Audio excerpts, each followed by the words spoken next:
Heraldo Podcast, un lugar para tus oídos. Ventana Política. Hola, bienvenidos a Ventana Política, el podcast donde echamos un vistazo a la actualidad política de México y el mundo y los factores que la impactan. Mi nombre es Verónica Ortiz y en este episodio hablaremos sobre un tema y un momento decisivo para el planeta, la COP30, es decir, la 30ª edición de la Conferencia de las Partes de la Convención Marco de las Naciones Unidas sobre Cambio Climático, que se celebró justo las semanas anteriores en Belém, Brasil. ¿Por qué este evento internacional es tan importante? ¿Y cuáles son los compromisos que salen de estos pactos? Para hablar sobre este tema me acompaña la doctora Isabel Studer Nogués. Ella es presidenta de Sostenibilidad Global, es una ambientalista, analista de la transición energética de amplísima experiencia y además dirige iniciativas en movilidad sostenible, transición energética, con equidad y proyectos de sostenibilidad corporativa. Querida Isabel, gracias por estar en Ventana Política. Qué gusto tenerte en este podcast. Al contrario, mil gracias a ti, Verónica, por invitarme. Siempre un gusto escucharte, pero sobre todo saber que alguien tan interesado en la actualidad política se interesa en estos temas, como dijiste tú, tan relevantes para la humanidad. Gracias. Sin duda, Isabel, y qué mejor experta que tú para guiarnos sobre lo que está pasando, porque decía yo que la COP30, que se celebró justamente del 10 al 21 de noviembre en Belém, Brasil, yo creo que marca un punto crucial en la lucha contra el cambio climático. No solo es la 30ª conferencia que reúne a líderes mundiales, científicos, activistas y representantes de comunidades locales en el corazón de la Amazonía, uno de los ecosistemas más importantes y amenazados del planeta. Y ahora te voy a preguntar sobre la elección de ese sitio, digamos si fue casual o no, pero también coincide con el 10º aniversario del Acuerdo de París. Entonces, dos momentos muy importantes para la conciencia del cambio climático y lo que la humanidad debemos hacer en conjunto.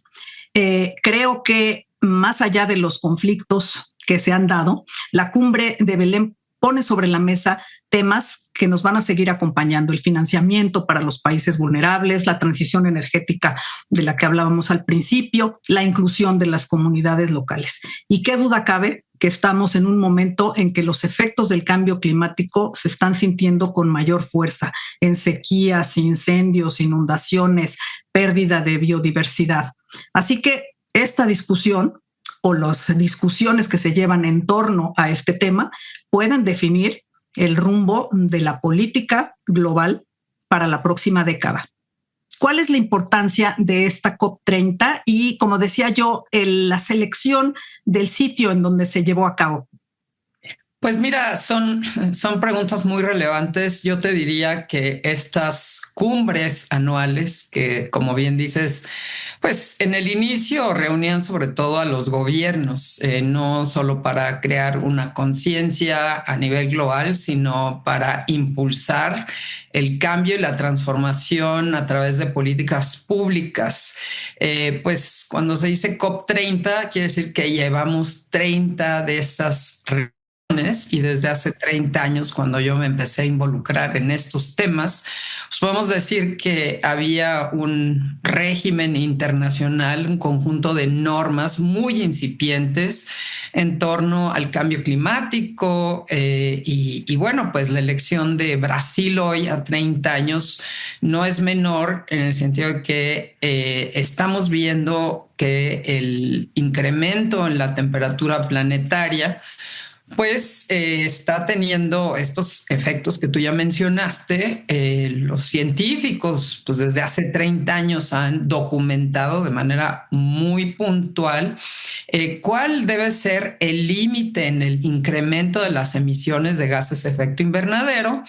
Y bueno, pues hoy llegamos a la COP30, 30 años después, ya alcanzando uno de esos límites, que es el 1.5 grados centígrados. con respecto a cuando se empezaron a quemar de manera sistemática los combustibles fósiles. Y eso, bueno, pues, la revolución industrial y esa medida, pues hoy nos dice los impactos de esa quema de combustibles fósiles, las emisiones de gases de efecto invernadero pueden tener un impacto irreversible en ciertos ecosistemas que son fundamentales para mantener el clima como lo conocemos ahora, el sistema del clima, no nada más, o sea, lo que nos indica el termómetro dependiendo de dónde estamos, sino la temperatura planetaria. Al Amazonas, como los polos y otros ecosistemas, pero en particular el Amazonas, pues tiene un papel fundamental en la regulación de ese clima. Y las proyecciones de deforestación han sido brutales. Durante la primera administración, gobierno de Lula da Silva, hubo políticas muy exitosas para revertir esa deforestación, pero con el siguiente gobierno, en particular de Bolsonaro, pues todas esas políticas se perdieron. Y lo que revela más que nada, pues este ecosistema que es fundamental, la Amazonía, que no solo está en Brasil, también está en otros países sudamericanos, revela que hay una tensión entre lo que deben hacer los países de manera individual, porque claramente la Amazonía está en el territorio brasileño, y lo que deben hacer los países de manera colectiva. Entonces, uno de los puntos cruciales en las COPs ha sido el tema del financiamiento climático. Entonces, ¿cómo movilizar recursos muy significativos de países que históricamente contribuyeron al problema porque son los que más han quemado combustibles fósiles y son los países desarrollados? Se puede movilizar el recurso a los países en vías de desarrollo y sobre todo un país como Brasil, que concentra un ecosistema que obviamente ofrece un bien común al planeta en su conjunto. Entonces, esas tensiones han estado históricamente presentes porque los países desarrollados pues no quieren movilizar todos los recursos hacia los países en vías de desarrollo, y luego los países desarrollados como Estados Unidos están reduciendo sus emisiones porque ya pasaron momentos de desarrollo en donde la energía que prevaleció, sobre todo en el siglo pasado, a principios de que son las energías fósiles, pues obviamente por el tema demográfico, de crecimiento, ya son más eficientes y han reducido sus emisiones. Pero los países en vías de desarrollo, como México, como Brasil, como China, por supuesto, han incrementado el uso de los combustibles fósiles y por lo tanto las emisiones. Entonces, ese es uno de los debates que ha sido centrales. Y tú mencionaste el Acuerdo de París. El Acuerdo de París por primera vez resolvió ese dilema que existía de la tensión entre, pues, a quién le toca reducir más y a quién menos. Y ahí en el Acuerdo de París todos llegamos a un consenso generalizado, desarrollados, no desarrollados, en fin, que cada quien iba a definir las contribuciones de manera nacional a lo que podían aspirar, siempre y cuando cada país fuera cada vez más ambicioso para reducir las emisiones de gas de efecto invernadero. Entonces llegamos a Brasil 10 años después del Acuerdo de París, en donde dijimos todos, cada quien, nadie va a decir si a ti te toca más o a ti menos, todos vamos a... No es una imposición, es una autodefinición, ¿no? Y es un consenso universal. Entonces, llegamos 10 años después y que vemos, como siempre, estas COPs, pues lo puedes ver como un vaso medio lleno o un vaso medio vacío. Todo depende de si uno es optimista o no. 10 años después, sí hemos visto avances muy importantes en la utilización de energías limpias. Hoy por hoy, las inversiones en energías limpias ya son más altas que las inversiones en los proyectos de combustibles fósiles, aunque obviamente todavía no se desarrollan suficientemente como para reemplazar a los combustibles fósiles. Y ese es uno de los temas cruciales en esta COP, la transición energética justa. Y tenemos un dilema geopolítico, como tú lo sabes Verónica, porque el líder en las energías limpias es China. Y hoy China, junto con el grupo de los 77, que históricamente han sido los que representan a los grandes países del sur global, aceptaron introducir en las negociaciones este nuevo rubro de transición energética justa, porque históricamente, pues, aunque ustedes no lo crean, el Acuerdo de París no hace ninguna referencia a los combustibles fósiles. Es decir, podemos seguir aumentando la participación de las energías renovables, pero si no lo hacemos a un paso que sea más acelerado, no vamos a poder reducir tan rápido las emisiones de gases de efecto invernadero. Entonces, al tiempo que aumentan las energías renovables, tiene que bajar el consumo de los combustibles fósiles. No estamos incrementando ambos, entonces no vamos a llegar a la meta. Ese es uno de los temas cruciales, además del tema de la Amazonía, del tema de adaptación y resiliencia al cambio climático, que para los países que menos han contribuido a las emisiones de gas de efecto invernadero, pues más recursos quieren para que podamos hacer frente a los impactos del cambio climático, porque no es suficiente el tema de transición energética. Entonces es otro capítulo muy importante, ya les dije 3, y el último que quiero mencionar es el de justicia.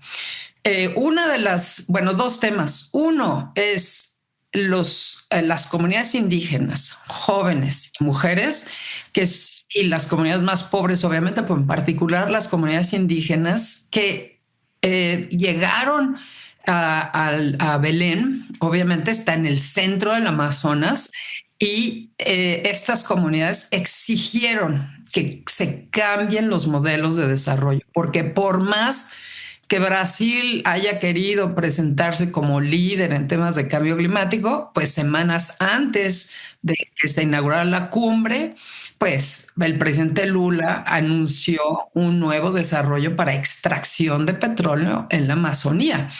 Y ojalá y fuera solo la extracción de petróleo. Obviamente estamos hablando de todo tipo de minerales y obviamente un impacto tremendo en ese ecosistema que es fundamental. Entonces, los indígenas, 2.500 indígenas representando diversas comunidades en Brasil y en el mundo, hicieron un reclamo, salió en todas las noticias, que obviamente se hicieron presentes exigiendo que ya se dejen de palabrerías, porque ese es uno de los grandes problemas de la COP. Se anuncian muchas cosas y vemos que hay muchos anuncios y declaraciones, pero a la mera hora, en realidad, esas declaraciones y esos compromisos que además tienden a hacerse a largo plazo, al 2030, al 2040, al 2050, pues no tienen los mecanismos de implementación para cambiar. Déjame preguntarte sobre eso, porque tú justamente hablas. Esto requiere, además de una conciencia, una voluntad, ¿no?, de hacer la política pública que se requiere, y como dices tú, no son de corto plazo, es decir, son programas y son proyectos de mediano y largo plazo, precisamente para que sean sostenibles y tengan un efecto y un impacto. ¿Qué hacer, Isabel, justo cuando vemos esta circunstancia y el tema, ¿no?, tan importante? Decía yo al principio, creo que nos queda claro, ¿no?, las evidencias del daño, de las sequías cada vez más pronunciadas, después seguidas de unas inundaciones terribles. Es decir, lo estamos viendo, y además lo estamos viendo en tiempo real, porque pues si algo nos permite la tecnología ahora es darle seguimiento a eso. Tú dices, debería de ser el tema número 1 que estuvieran atendiendo no solo las grandes potencias, sino todos los involucrados. Efectivamente, de eso se trata. Y sin embargo, vemos una COP que fue desairada, digamos, por los líderes de estas grandes potencias. Entonces, estén cumpliendo o no, tú dices, China es quien más avanzado está en el tema justamente de esta transición hacia las energías limpias, pero Xi Jinping no asistió. Evidentemente tampoco lo hizo Donald Trump, tampoco lo hizo Modi de India. Hay que decir que tampoco México, la presidenta de México asistió, y hablaremos de México un poquito más adelante, pero mi pregunta es si se puede justamente mantener una política si los propios líderes no muestran voluntad política o tienes estos vaivenes como los que tú decías. Lula implementa ciertas cosas, viene un régimen como el de Bolsonaro y echa para atrás, o tenés un Donald Trump en este momento que por segunda vez saca a Estados Unidos del Acuerdo de París. ¿Qué se puede hacer? Porque eso, digo, simplemente aumenta la frustración en el sentido de decir, este es un enorme problema para todos y no hay la conciencia o la voluntad política, como decía yo, de atenderlo. Pues sí, como te decía, siempre puede uno ver esto como un vaso, el vaso medio vacío. Uh-huh. Cristiana Figueres, que fue la secretaria ejecutiva de la Convención Marco de Naciones Unidas y la artífice, una de las líderes del Acuerdo de París, acaba de sacar una publicación en The Economist donde ella argumenta que en realidad el cambio viene del sur global. Entonces, que sí es importante, obviamente tiene un significado y tiene un impacto el que no esté en Donald Trump o bueno, Estados Unidos, no Donald Trump, pero Estados Unidos, la Unión Europea, que no se han presentado, incluso China, en fin. Yo la verdad creo que, bueno, obviamente la coyuntura geopolítica hace muy difícil pensar en que el cambio climático pueda ser una altísima prioridad. Pero por el otro lado, yo creo que cada vez estas COPs revelan más la necesidad de que haya una participación desde la sociedad y del sector privado y que no tengamos que depender exclusivamente de los gobiernos. Obviamente no podemos hacer caso omiso de que no esté presente Estados Unidos, de que no se comprometa a un país incluso como China, aunque geopolíticamente tiene todo el incentivo para posicionarse como el líder de lo que ahora se llama la electrotech, ¿no? El cambio hacia la integración de la electricidad como el eje y las energías limpias como el eje del modelo de desarrollo, y es lo que está haciendo China con el liderazgo que tiene en la adopción de vehículos eléctricos. Tiene un dominio, digamos, en toda la producción de energías limpias, solar, desde la extracción de minerales hasta la venta de los productos finales. Y bueno, ahí existe un área de oportunidad, pero aquí nuevamente tenemos ese... Oye, ya le ganó la carrera a Estados Unidos. Totalmente. O sea, ¿no? si lo ves, esa es la gran lucha que estamos viendo, y las decisiones de Trump, pues lo único que están haciendo es postergar la posibilidad de que Estados Unidos se ponga pues a hacer la tarea para alcanzar a China, y que es lo que estaba haciendo Biden, pero obviamente todas esas políticas se vieron limitadas. Ahora, el tema de desigualdad es muy importante porque si hay un continente que tiene la posibilidad, la capacidad, desde una perspectiva de, digamos, el potencial más bien, desde una perspectiva de el desarrollo de energías solares, es África. ¿Qué significa eso? Que tendrías que movilizar 2.000 millones, 2 billones de dólares, o sea, $1 trillion, que se tendrían que movilizar en los próximos 10 años para que se pueda evitar, digamos, que haya una utilización de gas y de recursos asociados a los recursos fósiles, a los combustibles fósiles, y por lo tanto, eso es lo que dice Cristiana Figueres. Bueno, ahí es donde está la oportunidad de encontrar un equilibrio entre la desigualdad que hoy existe en los modelos de desarrollo y la utilización de combustibles fósiles. Pero sabemos que es un problema político.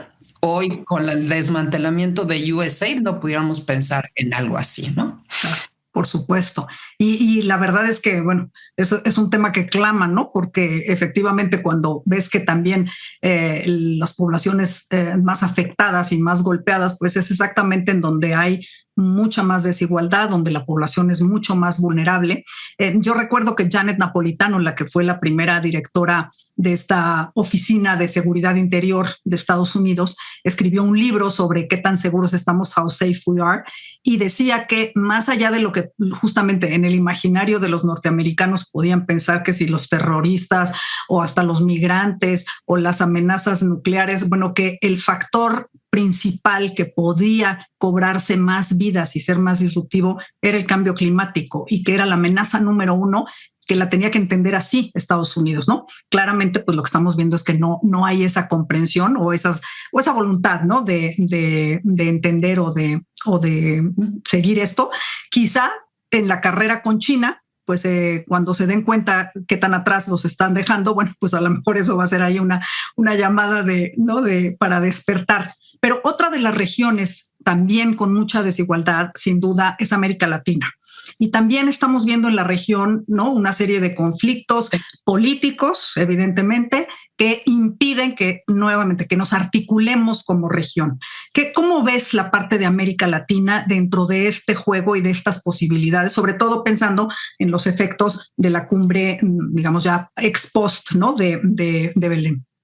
Pues mira, yo creo que, lo que es muy interesante es que China tiene una presencia tremenda en el resto de América Latina, incluso cada vez más en México. Yo creo que, digamos, no al grado que vemos que China tiene una presencia en Brasil, en Argentina, en otros países de Sudamérica que tienen muchos recursos naturales, incluso en Chile, la producción de litio, de mineral. en Argentina, los minerales han sido pues muy importantes para desarrollar la presencia de China en esos países. Y sabemos que en México, bueno, pues todo el tema de la manufactura y cómo los chinos han ido penetrando ciertos sectores estratégicos como el automotriz, pues es un tema de preocupación para Trump.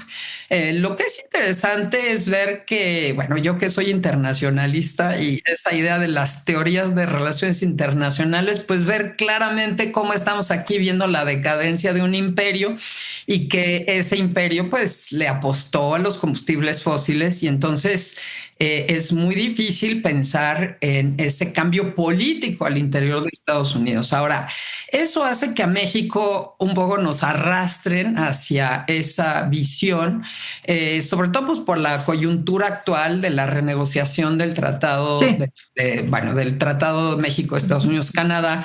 Entonces hace muy difícil que México pueda pensar en una estrategia que hubiera sido ideal, en términos de balancear la relación con Estados Unidos y permitir que China pues tenga una presencia más importante, sobre todo asociada a la transición energética. Sabemos muy bien, si hoy quisiéramos hacer el vehículo de América del Norte, el autobús de América del Norte, simple y sencillamente en Estados Unidos aún no, aunque pronto esperemos como resultado de algunas de las políticas de Biden, no las de Donald Trump, no hay fábricas de baterías.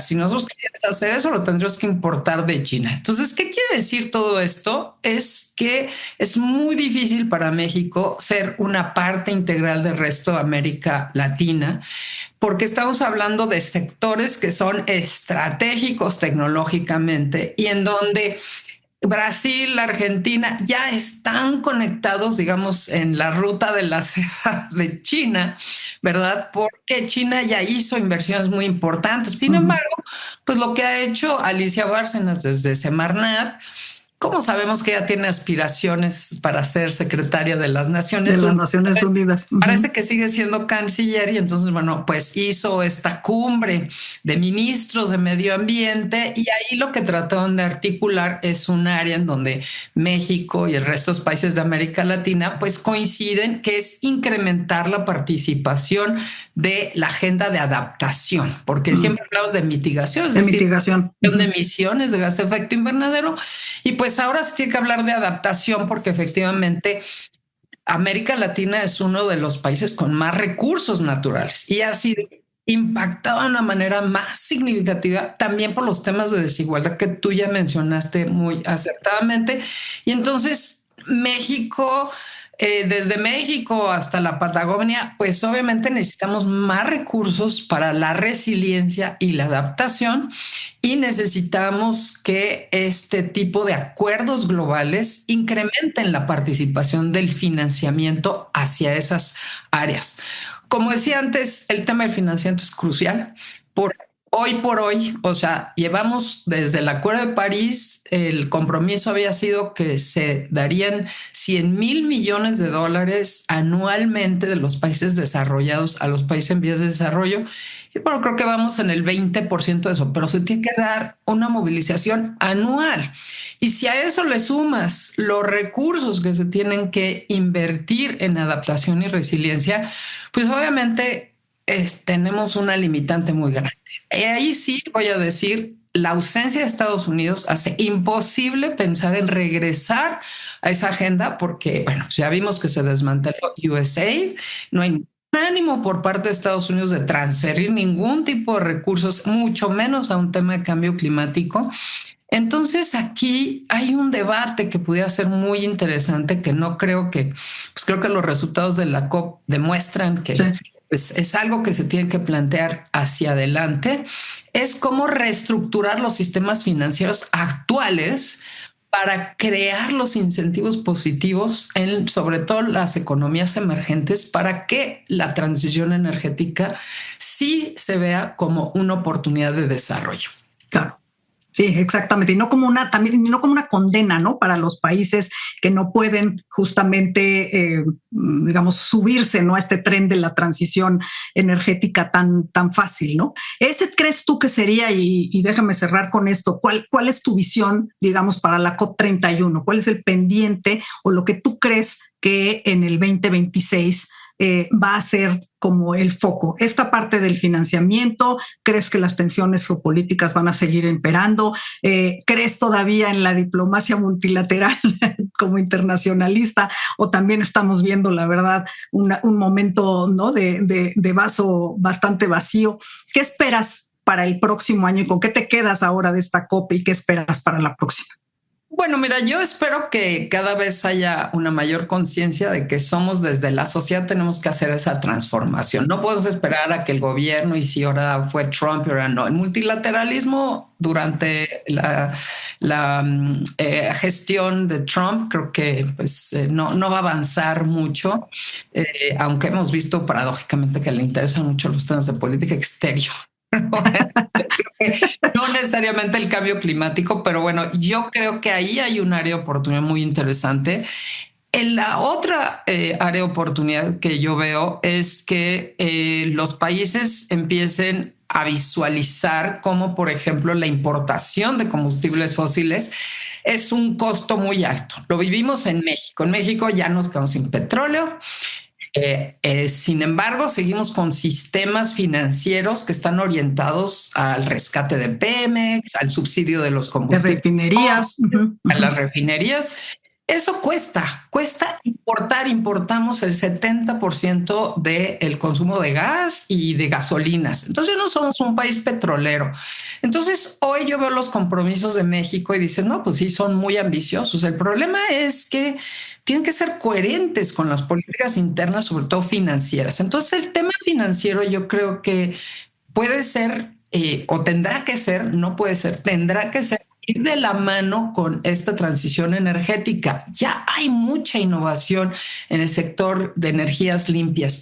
Si México no se sube a este carro ahorita, o sea, ya nos quedamos atrás, pero nos vamos a quedar todavía más atrás porque hay otros países, sobre todo el sudeste asiático, Tailandia, Malasia, Indonesia, muchos incluso países africanos que están avanzando rápidamente y México se queda atorado en esa visión de una industria automotriz del siglo pasado.